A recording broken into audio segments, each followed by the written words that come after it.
베체트병에 대해 알아봅시다. 개요. 베체트병은 구강과 생식기의 궤양, 피부와 눈의 염증을 특징으로 하는 희귀한 전신성 염증 질환입니다.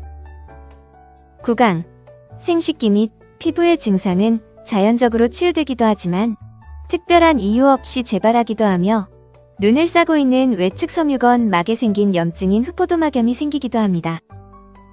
이 외에도 신체 전반, 즉 관절, 혈관, 중추신경계, 소화기계에도 염증이 재발하기도 합니다. 1937년 터키의 피부과 의사인 후루시 베체트는 처음으로 재발하는 구강궤양, 외음부궤양, 눈의 홍채염을 하나의 증후군으로 묶어서 단일 질환으로 정의를 내리고 동시에 원인으로 바이러스를 제시하였습니다. 따라서 그의 이름을 따라 베체트병으로 불리게 되었습니다. 베체트병은 서구에서는 아주 희귀한 질환입니다. 이 질환을 가진 사람들은 대부분 중동과 아시아에 사는 사람, 즉 지중해와 동아시아의 고대 무역로인 실크로드 지방에 사는 사람들입니다. 터키인들에게서 이 질병의 발생 빈도가 가장 높은데 10만 명당 80명에서 370명의 비율로 발생한다고 합니다. 일본, 한국, 중국, 이란, 사우디아라비아에서도 베체트병의 발병 빈도가 높은 편입니다. 이 질환은 주로 30에서 40세 사이에 발병하며 성별을 보면 일본, 한국에서는 남성에 비해 여성에서 이 질환의 발생 빈도가 높지만 중동 국가에서는 남성에게서의 발생 빈도가 더 높고 특히 젊은 남성에서 예후가 나쁜 것으로 알려져 있습니다. 원인. 베체트병의 원인은 아직 알려져 있지 않습니다. 전 세계적으로 일부 지방에 많이 발생하는 것으로 미루어 볼 때 밝혀지지 않은 병원 체나 물질이 유전적 소인이 있는 사람에게서 림프구와 백혈구의 기능 이상을 초래하여 병을 유발하는 것으로 추정하고 있습니다. HLA-B51이라는 특수한 유전자가 환자들 중에서 50에서 60% 발견되어 이 유전자가 베체트병과 연관이 있을 것으로 생각되고 있습니다. 증상. 구강궤양. 가장 흔한 주 증상으로 구강궤양이 있는데 이는 주로 통증이 있고 작고 둥근 모양으로 붉은색 경계가 뚜렷한 궤양이 나타나는 입안의 염증으로 자주 재발합니다. 입술, 혀, 구강점막, 연구개, 경구개, 편도, 인후나 비강에까지 생길 수 있고 단독 또는 다수가 함께 생기기도 하며 크기는 2에서 10mm 정도이나 훨씬 깊고 클 수 있습니다. 구강궤양이 발생하면 통증이 심해 식사에 어려움을 주고 입에서 악취가 날 수 있는데 몇 주 안에 흉터 없이 치유가 되지만 자주 재발하는 경향이 있습니다. 외음부궤양. 입안에 생기는 것과 비슷한 궤양이 생식기에 나타나는데 남성의 경우 음경과 고환에, 여성의 경우에는 외음부, 질, 자궁경부에 주로 생깁니다. 외음부궤양은 통증이 있으며 입안에 생기는 것보다는 깊고 크기가 큰 편인데 펀치로 구멍을 뚫은 듯 경계가 명확하고 개수나 크기가 다양합니다. 일반적으로 여성에서 발생하는 궤양은 남성에 비해 크기가 큰 편이며 흉터를 남길 수도 있습니다. 눈의 염증.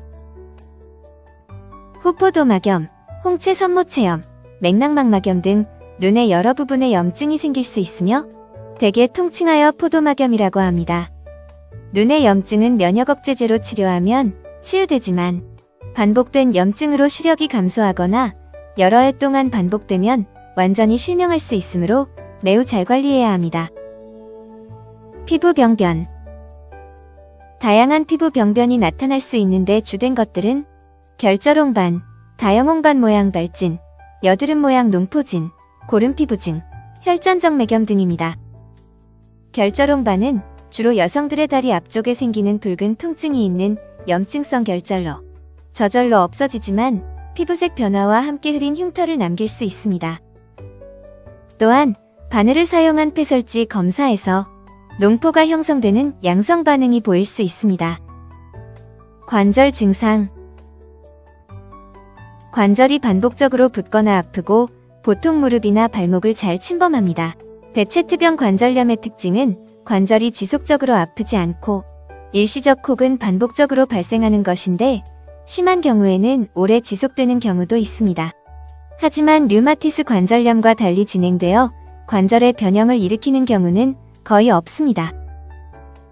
신경 증상. 뇌수막염이나 뇌염 등을 일으키기도 하며 대개 강력한 면역 억제 치료가 필요합니다.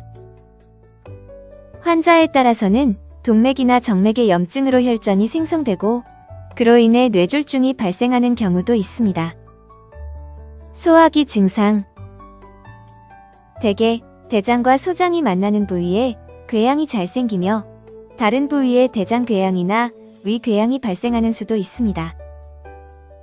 복통이나 설사, 혈변 등이 나타나고 궤양이 진행되어 장천곡 및 복막염이 생기는 경우도 있으며 식도궤양으로 인해 연하곤란이 발생할 수도 있습니다. 혈관계 증상. 동맥보다는 정맥의 염증으로 인해 혈전이 발생하는 경우가 많습니다. 혈관계 증상은 다리에 잘 발생하며 장단지가 붓고 통증이 발생하는데 심한 경우는 복부에 있는 대정맥이 막힐 수도 있습니다. 진단. 베체트병은 임상 양상이 다양하고 확실하게 진단할 수 있는 검사가 없어 진단에 어려움이 많습니다. 따라서 전형적인 임상 증상들과 상세한 병력을 근거로 하여 이미 알려진 국제적 진단 기준에 의해 정해집니다. 치료. 치료의 가장 중요한 점은 베체트병이 자주 재발하는 병임을 인식하고 꾸준한 치료와 정기적인 검사를 시행하여 질병의 활성도를 평가하며 치료의 부작용이 생기는지를 관찰하는 것입니다. 장기간 꾸준히 치료를 하는 것이 중요하며 증세가 호전되면 약의 용량을 서서히 감소시켜 완전히 약을 끊을 수도 있습니다. 베체트병의 치료 방법에는 국소요법과 전신요법이 있습니다. 국소요법. 구강에 발생한 궤양의 경우 스테로이드 크림을 바르거나 스테로이드 약물로 양치질하기도 합니다. 생식기 부위의 궤양에 대해서는 스테로이드 크림을 바르거나 여성의 경우에는 부인과에서 국소 치료를 하기도 합니다. 전신요법.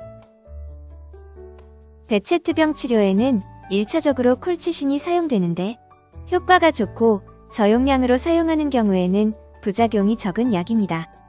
관절 증상이 있는 경우에는 비스테로이드성 소염제를 사용하기도 합니다.